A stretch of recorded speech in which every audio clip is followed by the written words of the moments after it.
اور اللہ نے فرمایا مجھے میری عزت کی قسم جنت الفردوس میں بخیل داخل نہیں ہو سکتا۔ اور اللہ شیطان کہتا ہے کہ مجھے عبادت گزار بخیل سے کبھی ڈر نہیں لگا کہ اس کا بخل اسے ضرور جہنم میں پھینکے گا۔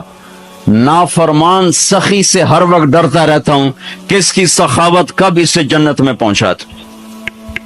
اپنے سامری کا نام تو سنا ہوا ہے، قرآن میں بھی ہے، جس نے موسیٰ علیہ السلام کی قوم کو گائے کے بچے کی پوجا پہ لگا دیا، بچڑے کی۔ اللہ نے کہا سب کو قتل کرو، سارے پکڑے گئے، قتل کیے گئے۔ سامری بھی آ گیا، موسیٰ علیہ السلام نے کہا قتل کرو، جبریل آ گیا۔ موسیٰ، اللہ تعالیٰ کہہ رہے ہیں اسے قتل نہ کرو، یہ اپنی موت آپ مرے گا۔ تو موسیٰ علیہ السلام کہنے لگے جو سارے کفر کا سبب بنا اسے کیوں چھوڑ رہے ہیں؟ تو اللہ تعالیٰ نے کہا سخی ہے، سخی کو قتل کرنا مجھے اچھا نہیں لگتا، چھوڑ دو، اپنی موت آپ مر جائے گا۔ کافر کو سخاوت قتل سے بچا گئی۔ جب ایمان والا کوئی مرد عورت سخی ہوگا تو اللہ کی بارگاہ میں کیسے اونچے مرتبے لے کر جائیں۔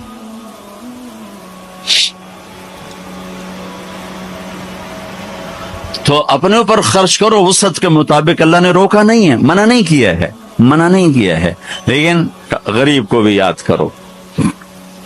زکوٰۃ کو فرض قرار دیا اور آپ نے فرمایا جس نے مزدور سے کام لیا اور اس کو مزدوری نہ دی، یہ تمہارے کراچی میں ہر وقت ہو رہا ہے، ہر جگہ ہو رہا ہے، جتنا بڑا کوئی طاقتور ہے اتنا وہ اپنے نوکروں پر ظالم بھی ہے، جابر بھی ہے، اور ان کے حقوق بھی مارتا ہے، چونکہ فریاد ہی نہیں کر سکتا۔ میرا پنجاب کا زمیندارہ ماحول سارا ایسا ہی۔ تو آپ نے فرمایا جس نے مزدور سے کام لیا اور اسے موقع پہ تنخواہ نہ دی اور اس کے پیسے مار لیے تو اس مزدور کا قیامت کے دن میں وکیل بنوں گا، میں اس کا کیس لڑوں گا، اور جس کا کیس میرے نبی نے لے لیا پھر اگلا کوئی بچ کے جا سکتا ہے کہیں؟ مزدور کا پسینہ خشک ہونے سے پہلے اس کے ہاتھ میں پیسے پکڑا دو۔ پھر مزدور سے فرمایا، یعنی دونوں طرف کا خوبصورت، کیا دین خوبصورت ہے کہ جو اپنے مالک کی نوکری بھی پوری دیانتداری سے کرے اور اللہ کی بندگی بھی دیانتداری سے کرے تو اسے ہر کام پہ دگنا اجر ملے گا، دگنا۔ یعنی میں ایک نماز پڑھتا ہوں، میری 10 ہیں، اس کی 20 ہوں گی۔ میں ایک روزہ رکھتا ہوں، میرا 1 ہے، اس کے 2 ہوں گے۔ میں ایک قرآن ختم کرتا ہوں، میرا 1 ہے، اس کے 2 ہوں گے۔ کہ ایک طرف اپنے مالک کے ساتھ دیانتداری سے نوکری کر رہا ہے اور ایک طرف اپنے اللہ کے ساتھ دیانتداری سے بندگی کر رہا ہے، دگنا اجر ہو جائے گا۔ تو مال خرچ کرنا یہ تیسری بنیاد۔ چوتھی بنیاد ہے روزہ۔ لا الہ الا اللہ یہ کلمہ تعارف ہے، کلمہ معرفت ہے۔ نماز اس تعارف کو محبت میں بدلنے کا ذریعہ ہے۔ زکوٰۃ، لا الہ الا اللہ یہ تعارف ہے۔ نماز یہ تعلق پیدا کرتی ہے، زکوٰۃ یہ محبت پیدا کرتی ہے، اور روزہ یہ عشق پیدا کرتا ہے۔ یہ یوں ترتیب چل رہی ہے ایسے سے۔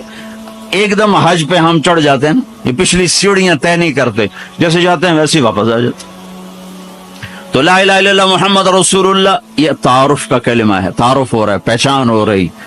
جیسے میرا باپ کا ایک تعارف ہو رہا ہے، چہروں سے ہم پہچان رہے ہیں ایک دوسرے کو، کسی کو ہم نام سے پہچانیں گے، پھر ملتے رہیں گے تو تعلق بن جائے گا، ایک دوسرے پر خرچ کریں گے تو وہ محبت بن جائے گی۔ تو لا الہ الا اللہ محمد رسول اللہ یہ کلمہ معرفت ہے، پہچان۔ نماز اس معرفت کو تعلق میں بدلتی ہے، اور پھر زکوٰۃ اس تعلق کو محبت میں بدلتی ہے۔ پھر محبت کو آگے پروان چڑھا کے عشق تک پہنچانا ہے تو اس کے لیے بھوکا پیاسا رہنا اس کا لازمی امر ہے۔ تو اس کے لیے روزہ رکھا گیا کہ روزے رکھ، اللہ کے لیے بھوکا بھی رہے اور پیاسا بھی رہے۔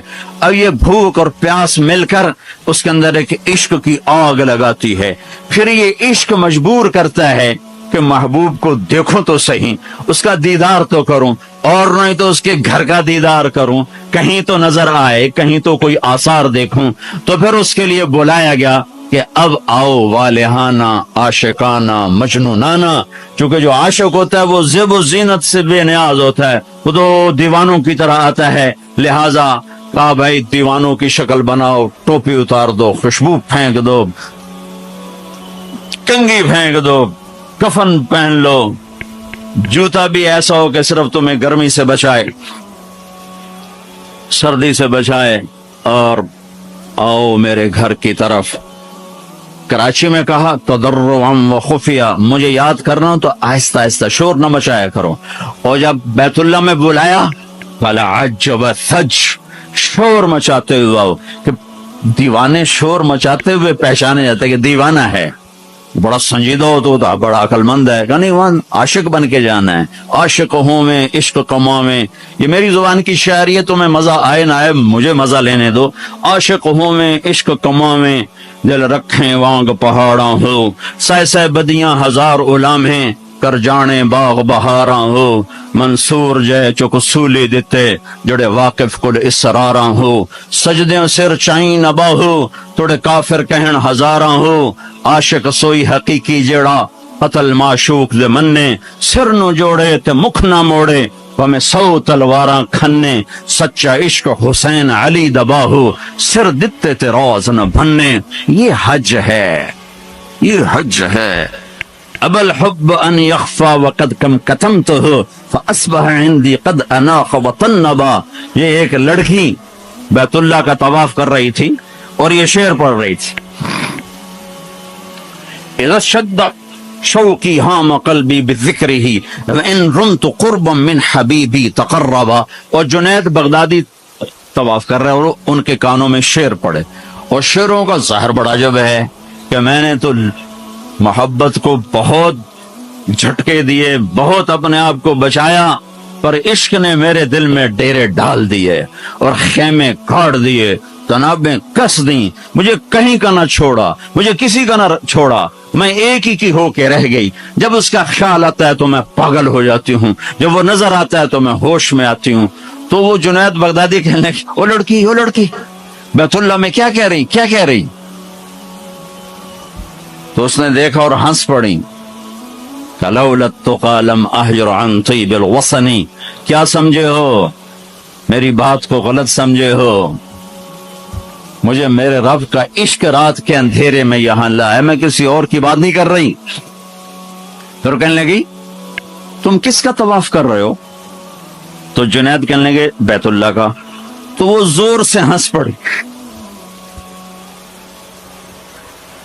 اور یوں آسمان کو دیکھا، کہنے لگی واہ میرے رب، تیرے بھی کیسے دیوانے بندے ہیں جو تجھے چھوڑ کے پتھروں کا طواف کرتے ہیں، جو تجھے چھوڑ کے پتھروں کا طواف کرتے ہیں۔ جنید فرماتے میں تو بے ہوش ہو کے گر گیا، جب ہوش آیا تو وہ بچی جا چکی تھی۔ تو لا الہ الا اللہ محمد رسول اللہ پہ محنت تعارف، نماز پہ محنت تعلق، مال کا خرچ کرنا محبت، روزے رکھنا عشق، اور حج پھر وصال ہے، ملاپ ہے، ملاقات ہے۔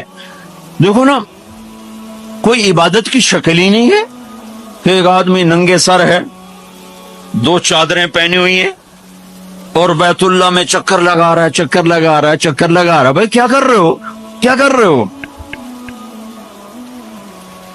کہ اونچے کوٹھے تے چڑھ دیکھا، ابھا دیکھا لمحہ دیکھا، ڈٹھی دل کو دیواں ٹیکاں، سجن مل سم کے مر پوساں، یہ طواف ہے کہ میں تو کبھی دائیں دیکھتی ہوں، کبھی بائیں دیکھتی، کبھی آگے کبھی پیچھے، کہیں میرا محبوب نظر آئے، نہ نظر آئے تو میں مر جاؤں گی، جان کی بازی ہار بیٹھوں گی، میں محبوب کی تلاش تیرے کوچے اس بہانے، مجھے دن سے رات کرنا، کبھی اس سے بات کرنا، کبھی اس سے بات کرنا۔ حج عشق ہے، وہ ہمیں حاصل نہیں ہوتا ہے، لہذا تھوڑی سی تکلیف آتی، عثمان جی پیسے اتنے لائے نہیں تحقیق کی تجھے ساڑھے نہ، کیونکہ وہ تو کھانے پینے کا پروگرام ہے، کھابا پروگرام ہے، کیا بوفے مجھے یاد نہیں آ رہا تھا، بوفے ٹھنڈا ملا ہے، اس کے تو تصور میں ہی نہیں ہے کہ میں کسے ڈھونڈنے آیا ہوں۔ ایسا تو نہیں حسین بچوں سمیت نیزوں پہ چڑھ گئے تھے. ایک ام عائشہ بیٹھی کپڑا سی رہی تھی, سوئی گر گئی, تھوڑا سا اندھیرا نظر نہیں آ رہی, ہمارے نبی کمرے میں انٹر ہوئے تو آپ کے چہرے کے نور سے سوئی چمکنے لگی تو آپ نے سوئی کو اٹھایا ہے. یہ میرے نبی کا ظاہر ہے جو اللہ نے اتنا خوبصورت کر کے بنایا. پھر یہیں ہمیں زندگی کی خوبصورتی بھی ملی کہ زندگی خوبصورت ہو. زندگی خوبصورت ہوتی ہے رویوں کے ساتھ. پہلا رشتہ خامند اور بیوی ہے, پھر اولاد ہے, پھر آگے رشتے بنتے ہیں, ماں باپ ہیں. یہ سارے رشتے یہ اس زندگی سے بنتے ہیں جو میرے نبی ہمیں سکھا کر. آپ بطور چونکہ آپ نے باپ تو دیکھا نہیں, ماں کو دیکھا ہے, اور ماں کے ساتھ زیادہ عرصہ نہیں رہے, صرف 6 سال رہے ہیں. تو ماں کے ساتھ کیا ہونا چاہیے؟ ماں کے ساتھ سلوک ہوگا تو ماں دعا دے گی نا. باپ کی خدمت کرو گے تو باپ دعا دے گا نا. آنکھوں میں آنکھیں ڈال کے بات کرو گے تو زندگی باپ کو تو نیند نہیں آئے گی, ماں کو تو نیند نہیں آئے گی. ماں باپ میں سلوک و اولاد لڑ کے بیٹھی ہو تو ماں باپ کو تو نیند نہیں آئے گی. بیوی بدتمیزی سے بات کرے تو خامند کے نیند اڑ جائے گی, خامند بدتمیزی کرے تو بیوی کی نیند اڑ جائے گی. تو یہ کہاں سے زندگی ملے گی؟ میرے نبی کے دروازے پر جاؤ, وہاں پتہ چلے گا کہ زندگی کیسے گزاری. تو آپ نے اپنی اس تمنا کا اظہار کیا, کاش میری ماں زندہ ہوتی تو میں اس کی ایسی خدمت کرتا. میں عشاء کی نماز کے مصلی پہ کھڑا ہو کر ہاتھ باندھے سورۃ فاتحہ پڑھ رہا ہوتا, الحمدللہ رب العالمین. ادھر سے میرے گھر سے آواز آتی, محمد. میری ماں مجھے پکارتی محمد, تو میں نماز توڑ کے کہتا لبیک یا اماں, ماں جی میں حاضر ہوں, ماں جی میں حاضر ہوں. زندگی کو خوبصورت بنانے کا ماں باپ کے لیے طریقہ کہ اولاد ماں باپ کی آنکھوں کی ٹھنڈک بنے. یہ بچے ہمارا سب سے قیمتی سرمایہ, اور انہی پر سب سے بڑا ظلم ہوتا ہے. سب سے بڑا ظلم ہے آج کے ماں باپ کا 3 سال کے بچے کو اسکول ڈالنا. سب سے بڑا ظلم ہے. وہ روتا ہوا جاتا ہے, روتا ہوا آتا ہے, اور ماں باپ سے اس کی محبت کی تار کٹتے جاتے ہیں, کٹتے جاتے ہیں, کٹتے جاتے ہیں. 7ویں سال میں وہ بدتمیز ہوا پڑا ہوتا ہے. اب مائیں پریشان ہیں, بچے بدتمیز ہیں, بچے بدتمیز ہیں, کیونکہ ماں نے گود نہیں دی. جو ٹائم ماں نے دینا تھا وہ دے دیا اسکول کو. اور ہمارے اسکول کاروباری ادارے ہیں, علمی ادارے نہیں ہیں, کاروباری ادارے ہیں. میرے ملک کا یہ روگ ہے کہ یہاں کا وکیل بھی کاروباری ہے, یہاں کا ڈاکٹر بھی تاجر ہے, یہاں کا وکیل بھی تاجر ہے, یہاں کا جج بھی بک جاتا ہے, اور یہاں کا اسکول اور کالج بھی کاروبار ہے. 3 سال کا بچہ جب ماں باپ سے دور ہوتا ہے, روتا ہوا جاتا, روتا ہوا آتا, تو وہ ماں باپ سے دور ہو جاتا ہے. اس کے اندر نفرت پیدا ہونی شروع ہو جاتی. سر اٹھا جو وہ سر نکالتا ہے تو وہ ماں باپ کا نافرمان ہو جاتا, بدتمیزی کرتا ہے, لڑتا ہے, جھگڑتا ہے, کیونکہ ماں اور باپ نے ٹائم نہیں دیا. اور پھر اس موبائل نے ہماری زندگی, گھر کی زندگی تباہ کر دی ہے کہ بچہ آ کر ماں سے بات کرتا ہے, ماں موبائل کو دیکھ کے بچے سے بات کر رہی ہوتی. وہ باپ سے بات کرتا ہے, وہ اپنے موبائل میں, اور بچے سے بات کرتا ہے. یہ اس بچے کی عزت کو ذبح کر دینے والی بات. آنکھ سے آنکھ ملانا عزت دینا ہے. میرے نبی پاک صلی اللہ تعالی علیہ وسلم کی طرف جب کوئی آپ کو بلاتا نا, یا رسول اللہ آپ سے, تو مثلا یہ ہماری مجلس ہے, ادھر بھی لوگ ہیں, ادھر بھی لوگ ہیں. اب مجھے کوئی ادھر سے بلائے تو میری تو اتنی گردن مڑے گی, کوئی ادھر سے بلائے میری اتنی گردن مڑے گی. لیکن میرے نبی پاک صلی اللہ علیہ وسلم کو ادھر سے جب کوئی آواز دیتا یا رسول اللہ, تو اب یوں نہیں کرتے تھے, ہاں جی 10 کی گل ہے, اب پورا یوں کرتے تھے ایسے. بولو میرے بھائی کیا بات, سبحان اللہ, اللہ اکبر. آپ کو ادھر سے کوئی بولا تھا یا رسول اللہ, تب ایسے نہیں کرتے تھے, ہاں جی بولو. اب پورا ایسے مڑ کر پھر فرماتے جی فرمائیے کیا بات. اب عام لوگوں کے ساتھ یہ فرماتے تھے ہم تو اپنی اولاد کے ساتھ یہ نہیں کرتے, بیوی خامند کے ساتھ یہ نہیں کرتے, خامند بیوی کے ساتھ یہ نہیں کرتے.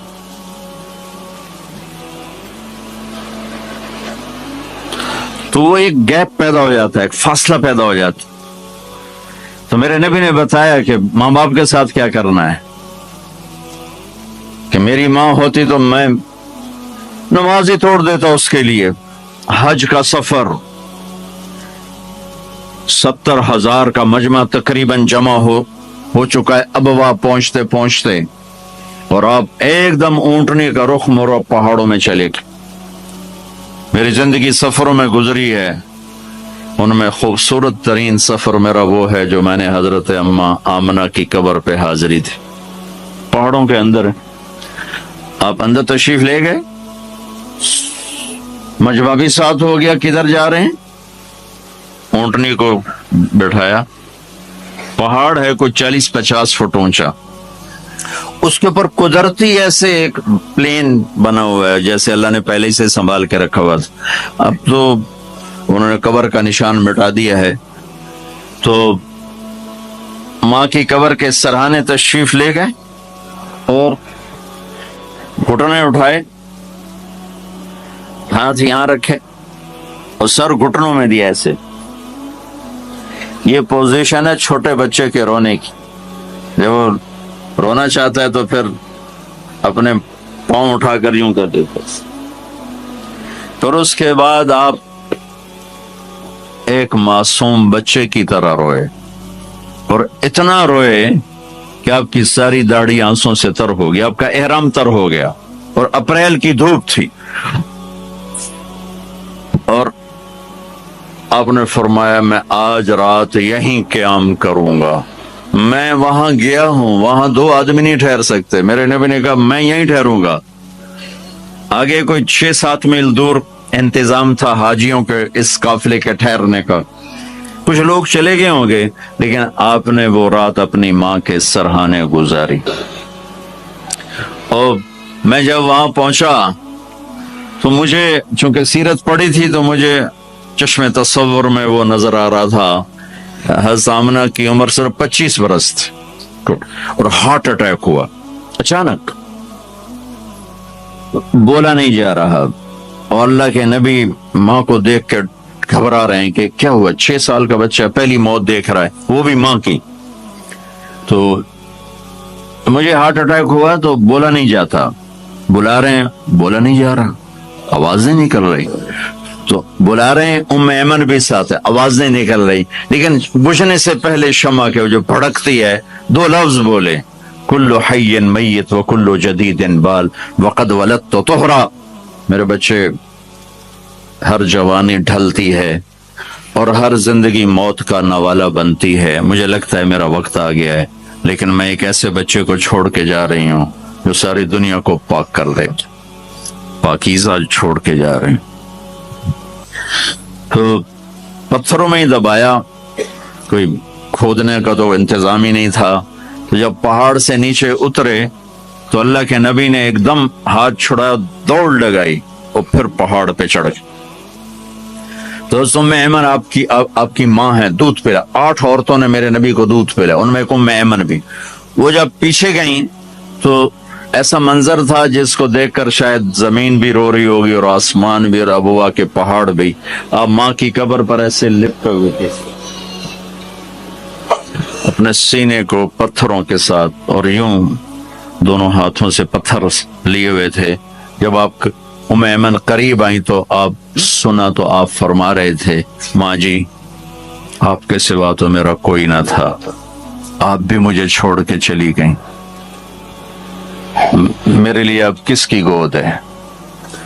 تو ام ایمن رضی اللہ عنہ نے اٹھانا چاہ کے, بیٹا اٹھو, تو آپ نے انکار کر دیا.